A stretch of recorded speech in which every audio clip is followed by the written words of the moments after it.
ആഘോഷ ദിനത്തിലും മദ്യത്തിന് റെക്കോർഡിട്ടാണ് കേരളം ആഘോഷിക്കുന്നത്.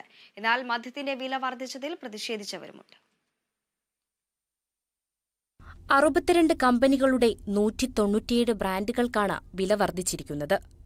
42 കമ്പനികളുടെ 37 ബ്രാൻഡുകൾക്ക് വില കുറയുകയും ചെയ്തിട്ടുണ്ട്. ബോക്കോയും മദ്യക്കമ്പനിയും തമ്മിലുള്ള റേറ്റ് കോൺട്രാക്ട് അനുസരിച്ചാണ് മദ്യവില നിശ്ചയിക്കുന്നത്. എന്നാൽ ഓരോ വർഷവും വിലവർദ്ധനവ് കമ്പനികൾ ആവശ്യപ്പെടാറുണ്ട്. സ്പിരിറ്റ് വില വർദ്ധിച്ചാൽ മദ്യവില കൂട്ടണമെന്നായിരുന്നു ആവശ്യം. നിലവിൽ 10 രൂപ മുതൽ 150 രൂപ വരെയാണ് മദ്യത്തിന് വില വർദ്ധിച്ചിരിക്കുന്നത്. കലണ്ടർ ബ്രാൻഡിക്ക് 1180 നിന്ന് 1200 രൂപയാണ് വില വർദ്ധിച്ചിരിക്കുന്നത്. മാജിക് മൊമെന്റ്, ഡാഡി വിൽസൺ, ജവാൻ തുടങ്ങി നിരവധി ബ്രാൻഡുകളുടെ മദ്യത്തിനും വിലയേറിയിട്ടുണ്ട്.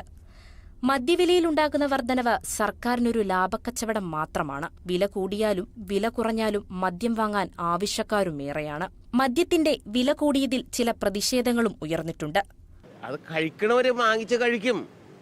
അത് ഏത് പാവങ്ങളാണെങ്കിലും ഏത് ഉന്നതനാണെങ്കിലും കഴിക്കണമെന്ന് മേടിച്ച് കഴിച്ചുകൊണ്ടിരിക്കും. അത് റോട്ടിലിരുന്നാലും കഴിക്കും, വീട്ടിലിരുന്നാലും കഴിക്കും, എവിടെ പോയിരുന്നാലും കഴിക്കും. ഇല്ലേ? ശരിയല്ലേ?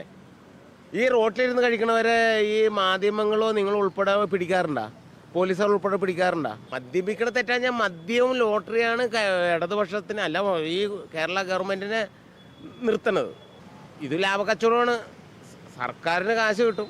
മദ്യത്തിന്റെ വില കൂടിയാലും മദ്യപിക്കുന്നവരുടെ എണ്ണത്തിൽ യാതൊരു കുറവും ഉണ്ടാകില്ല. എന്നാൽ വീട്ടിലിരിക്കുന്ന ഓരോ സ്ത്രീകളുടെ നെഞ്ചെടുപ്പ് ഏറെയായിട്ടുണ്ട്. ഓരോരുത്തരുടെ കാര്യം അറിയാമല്ലോ. 10 രൂപയെങ്കിലും നമുക്ക് കിട്ടിയാൽ അത്രയും നല്ലതല്ലേ. ഇത് പുറത്തു പോയാൽ എങ്ങനെ ജീവിക്കും? പിള്ളേരും ഇപ്പോൾ ഒരു കൊച്ചുണ്ടെങ്കിൽ അതിന് ജീവിക്കാൻ തന്നെ ഒരു 100 രൂപ ഇല്ലാണ്ട് പറ്റൂല. ഇവർ കൊണ്ടുപോയി നശിപ്പിക്കണല്ലേ 2000 3000 രൂപ. അയാൾ ശമ്പളം കിട്ടിയ കാശ് മൊത്തം കൊണ്ടുപോയി നശിപ്പിക്കും. ഒരു ദിവസം ശമ്പളം കിട്ടിയ 8000 ഒക്കെ കിട്ടിയാൽ 4000 വലിയ കുപ്പി മേടിച്ചുകൊണ്ട് വരും വീട്ടിൽ.